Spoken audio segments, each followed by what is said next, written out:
जय श्री कृष्ण। हरिओम श्री कृष्णम वंदे जगद्गुरु। मारा वाला गीता सत्संग प्रेमी भाग्यशाળી સજ્જનો, ભાઈઓ તથા બહેનો, કેમ છો? મજામાં ને? ફરી એકવાર આપ સૌની ઉપસ્થિતિનું ગીતા જ્ઞાન ગંગાના સત્સંગી પરિવારમાં હાર્દિક સ્વાગત છે. સૌને મારા જય શ્રી કૃષ્ણ, જય માતાજી, રાધે રાધે. બોલીએ કૃષ્ણ કનૈયા લાલ કી જય. ગીતા ગ્રંથની જય, સનાતન ધર્મની જય. તો મિત્રો, આપને ભાગ્યશાળી સંબોધન કરવાનો આશય કેવળ મસ્કો મારવાનો નહીં, કિંતુ આપણા શાસ્ત્રો કહે છે, ભક્તિ કરે કોઈ સૂરમાં, જાતિ વર્ણ કુલ ખોય. ભક્તિનો માર્ગ છે સુરાનો, નહીં કાયરનું કામ જોને. અને સ્વયં ભગવાન શ્રી કૃષ્ણ વંદે જગદગુરુ શ્રીમદ ભગવદ્ ગીતાના 7મા અધ્યાયના 3જા શ્લોકમાં કહે છે કે મનુષ્યાણામ સહસ્ત્રેષુ કશ્યદતિ સિદ્ધયે, અર્થાત હજારો મનુષ્યોમાંથી કોઈક જ મારી પ્રાપ્તિ માટે, ભક્તિ માટે પ્રયત્ન કરે છે, અર્થાત મને ભજવાની, મને સાંભળવાની, મને માનવાનો પ્રયત્ન કરે છે. તો આપ તો મિત્રો ભગવાનના ખાસ લાડીલા ભક્તો થઈ ગયા. આપ સૌને ભગવાનના શ્રીમુખથી નીકળતી દિવ્ય ગીતા ઉપદેશ રૂપી વાણીનો આ શ્રોતા છો. બસ હવે એ ભગવાનની દિવ્ય વાણીને શ્રવણ કરી મનન દ્વારા જીવનમાં આત્મસાત કરવાની પૂરી ઈમાનદારીથી કોશિશ કરવાની. બસ આપણી જવાબદારી પૂરી, બાકીની જવાબદારી ભગવાન ઉપર છોડી દેવાની. થઈ ગયું આપણું કામ. યોગ્ય ગાડીમાં બેસી ગયા પછી ઈચ્છિત સ્ટેશન જરૂર આવવાનું જ, એમાં કોઈ જ શંકાને સ્થાન નથી. તો આવો મિત્રો, આજના શ્લોકને શ્રદ્ધા, ભક્તિ અને એકાગ્રતાથી શ્રવણ કરીએ. જોઈ ગયેલા શ્લોકો ઉપર એક નજર કરી લઈએ, પુનરાવર્તન કરી લઈએ, જેથી સત્સંગ તાજો થાય કે ભગવાન શું કહી ગયા. તો 7મા શ્લોકથી લઈ 11મા શ્લોક સુધી 5 શ્લોકોમાં ભગવાન પોતાના ખાસ લાડીલા વિશેષ ભક્તો વિશે વાત કરી.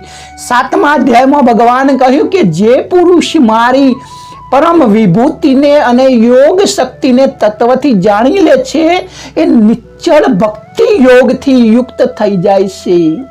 8મા શ્લોકમાં ભગવાને કહ્યું કે સમસ્ત સૃષ્ટિનું ઉત્પત્તિનું કારણ હું જ વાસુદેવ છું અને મારાથી જ આખું જગત ઓતપ્રોત છે, એમ સમજી શ્રદ્ધા ભક્તિ યુક્ત બુદ્ધિમાન ભક્તો મને પરમેશ્વરને નિરંતર ભજે છે.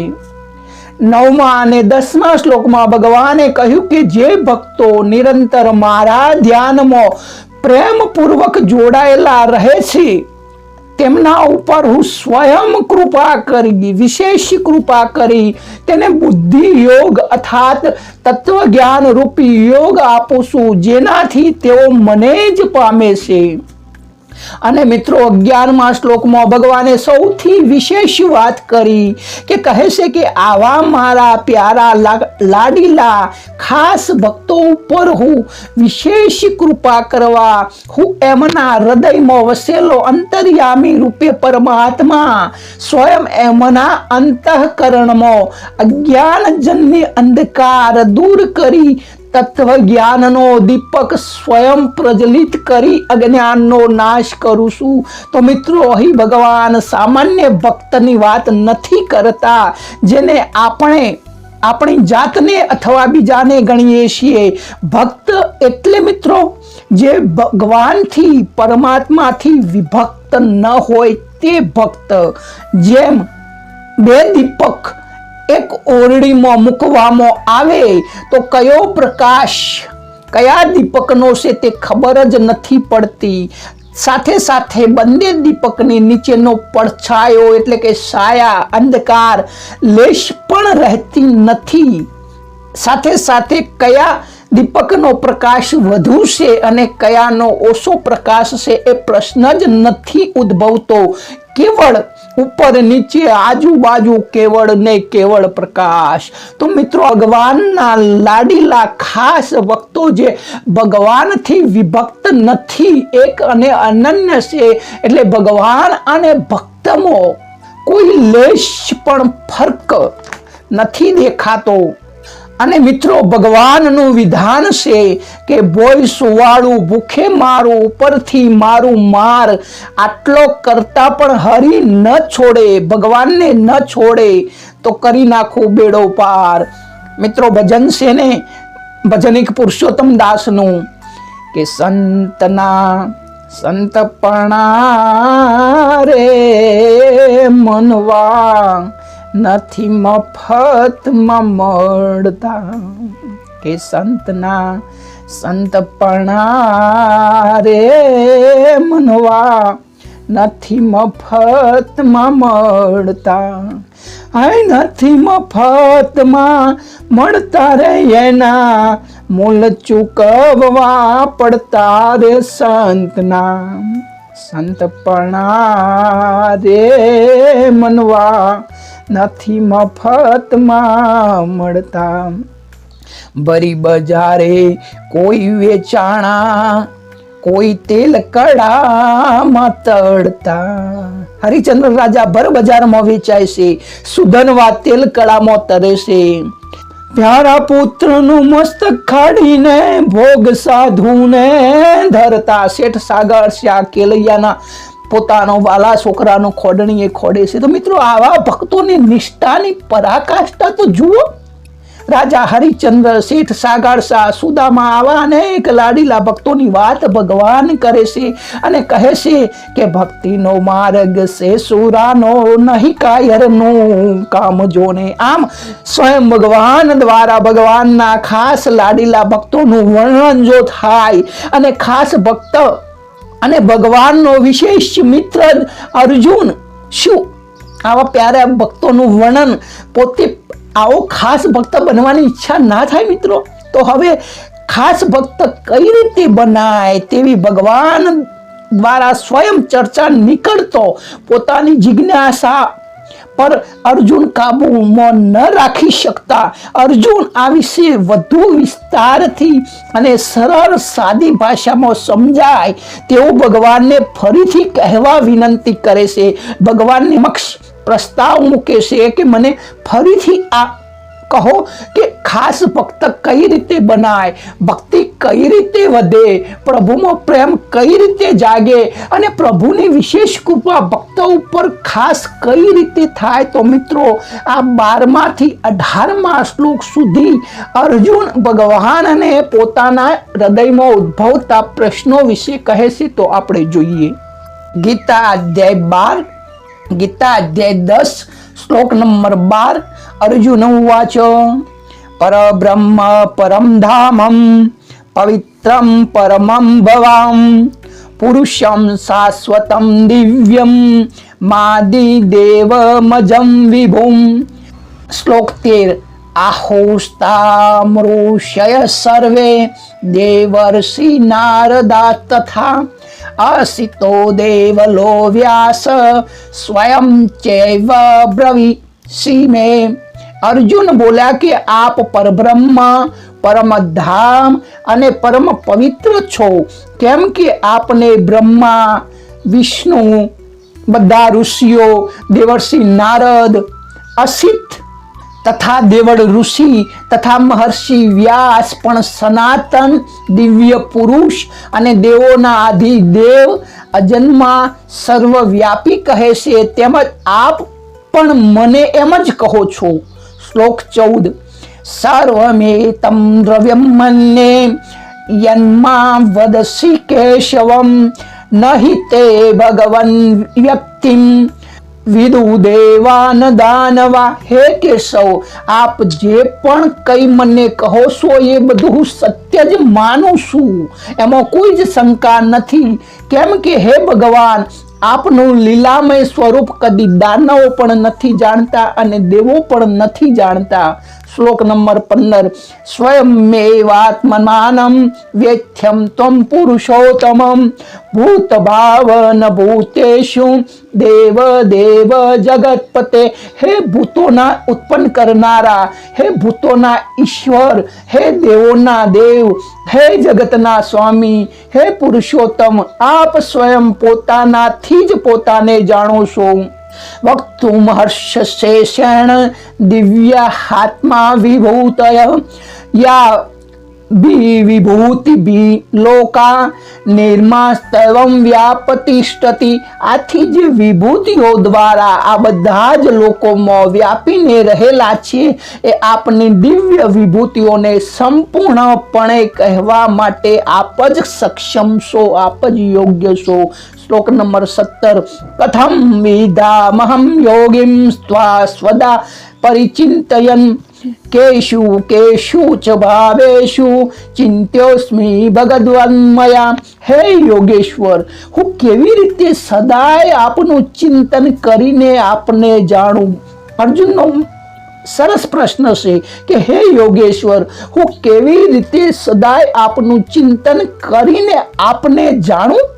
અને હે ભગવાન, આપ કયા કયા ભાવોમાં એટલે કે પદાર્થોમાં ચિંતન કરવાથી આપની દ્રષ્ટિ એટલે કે આપ મારું પરિવર્તન કરી શકો, આપ મારી બુદ્ધિને વિકસિત કરી શકો એવું મારું ચિંતન કરવું કેવું યોગ્ય છે. શ્લોક નંબર 18 વિસ્તરેણાત્મનો યોગમ વિભૂતિ ચ જનાર્દનમ ભૂયમ કથયા તૃપ્તમ હિ શૃણ્વો નાસ્તિ મેત્મુતમ. કે હે જનાર્દન, આપની યોગ શક્તિ અને વિભૂતિને ફરીથી આપ વિસ્તારથી કહો. કેમ કે આપના આ અમૃતમય વચનો સાંભળીને હું ધરાતો નથી, એટલે કે વધુ સાંભળવાની ઉત્કંઠતા જાગે છે. તો આપ કૃપા કરીને મને મારી દઢ ભક્તિ થાય આપનામાં, હું આપનો ખાસ વાલો ભક્ત કઈ રીતે બનવું એટલા માટે હું ફરીથી આપની યોગ શક્તિ અને વિભૂતિને ફરીથી વિસ્તારપૂર્વક સરળ ભાષામાં સાંભળવા માંગુ છું. તો મિત્રો, ટૂંકમાં દરેક શ્લોકના અર્થને જોઈ લઈએ કે પહેલા શ્લોક પરબ્રહ્મ પરમ ધામમ પવિત્રમ પરમ ભવામ, અર્થાત નિર્ગુણ નિરાકાર માટે પરબ્રહ્મ, સગુણ નિરાકાર માટે પરમધામ અને સગુણ સાકાર માટે પરમ પવિત્ર ભાવમ પદોનો ઉપયોગ કરીને માનો કે અર્જુન ભગવાનને એવું કહેવા માંગે છે કે સમગ્ર પરમાત્મા આપ જ છો, જે સ્વયં પણ શુદ્ધ હોય અને અન્યને પણ શુદ્ધ કરે તે પરમ પવિત્ર કહેવાય. તો ભગવાન પરમ પવિત્ર છે અને એમના નામ રૂપ વગેરે બધા પણ પરમ પવિત્ર છે. તો સૌથી પવિત્ર નહીં જ્ઞાનનમ સદસમ પવિત્રમ હિ વિદ્યતે, પરંતુ તે જ્ઞાન પણ ભગવાનની અંદર જ આવી જાય છે. તેથી ભગવાન જ્ઞાનથી પણ વધારે પવિત્ર છે. 14મા શ્લોકનો ભાવ કે સર્વ મેત દતમ મન્યે યમ્મામ વદસી કેશવ. અર્થાત ભગવાનને પોતાની શક્તિથી કોઈ જાણી શકતું નથી, બલકી ભગવાનની કૃપાથી જ જાણી શકાય છે. સોહી જાનહી જે હુદેહી જનાઈ જાનત તુમ હી હોઈ જાય તુમ્હારી ही कृपा तुम ही रघुनंदन जानहि भगत भगत उरचंदन. માનસમાં આવે છે કે ભગવાનને તો બુદ્ધિનો ચમત્કાર સિદ્ધિઓ ચાલી શકતી નથી, મોટા મોટા ભૌતિક આવિષ્કારોથી પણ ભગવાનને જાણી શકાયું નથી. કેવળ ને કેવળ ભગવાનની કૃપાથી જ ભગવાનને જાણી શકાય છે. શ્લોક 15ની વ્યાખ્યા કે સ્વયંમેવાત્મનાત્મનમ વેથમ ત્વ પુરુષોત્તમ.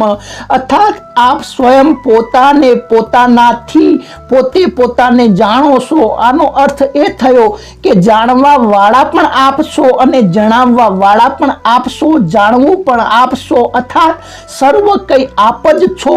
જ્યારે આપના સિવાય બીજું છે જ નહીં તો પછી કોણ કોને જાણે? તો તત્વથી જાણવાની ચેષ્ટા કરીશું તો તત્વથી દૂર થઈ જઈશું, કારણ કે તત્વને જ્ઞેય એટલે કે જાણવાનો વિષય બનાવીશું ત્યારે જ તેને જાણવાનો પ્રયત્ન કરી શકીશું.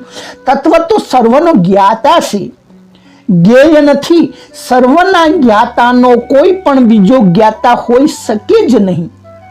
જેમ કે ઓખમાંથી બધું જોઈએ છીએ પરંતુ ઓખને જોઈ શકતા નથી, કારણ ઓખને જોવાની શક્તિ એ ઇન્દ્રિયનો વિષય નથી, અર્થાત ઇન્દ્રિયો પોતે જ અતિન્દ્રિય છે. તેથી પરમાત્મા તત્વને પોતે જ પોતાનો જ્ઞાતા છે.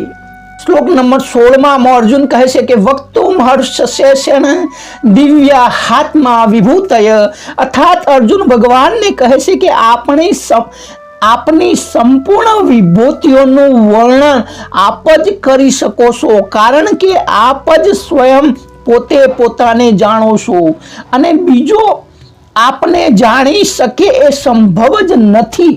તેથી આપ જ પૂરેપૂરી તમામ વિભૂતિઓ મને કહો, જેથી મને ભક્તિ યોગ અવિચળ પ્રાપ્ત થાય. કારણ કે ભગવાનનું વર્ણન અને ભગવાનની વિભૂતિઓનું વર્ણન સાથે સાથે ભગવાનના ભક્તોના વર્ણનથી જ અવિચળ ભક્તિ પ્રાપ્ત થાય છે.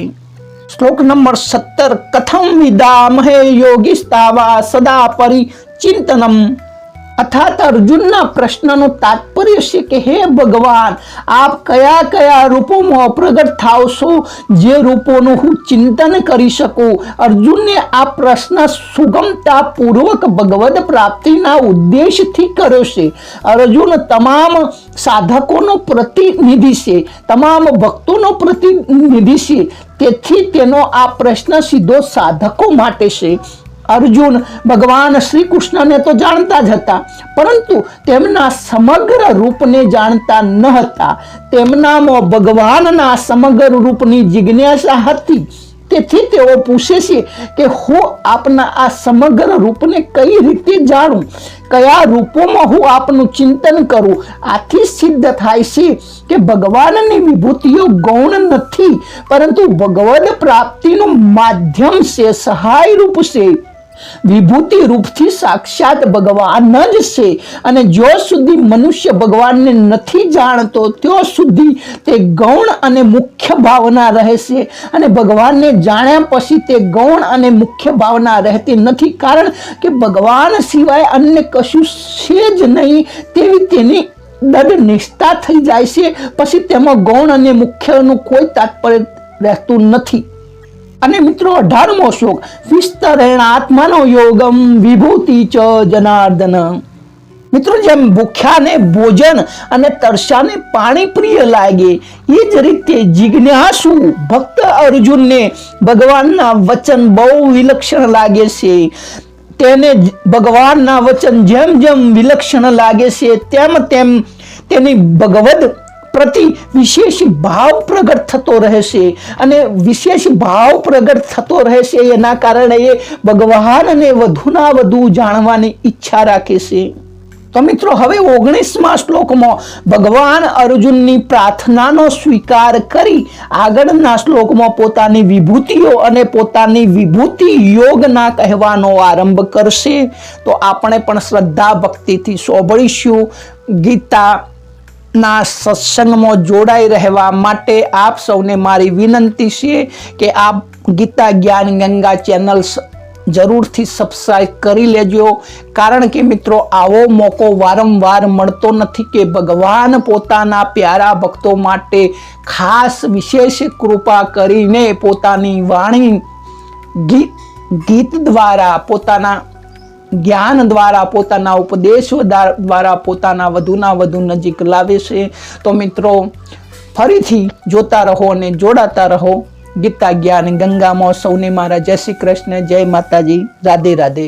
ગીતા જ્ઞાન ગંગા ચેનલ જરૂરથી સબસ્ક્રાઇબ કરજો. સૌને મારા જય શ્રી કૃષ્ણ, જય માતાજી, રાધે રાધે.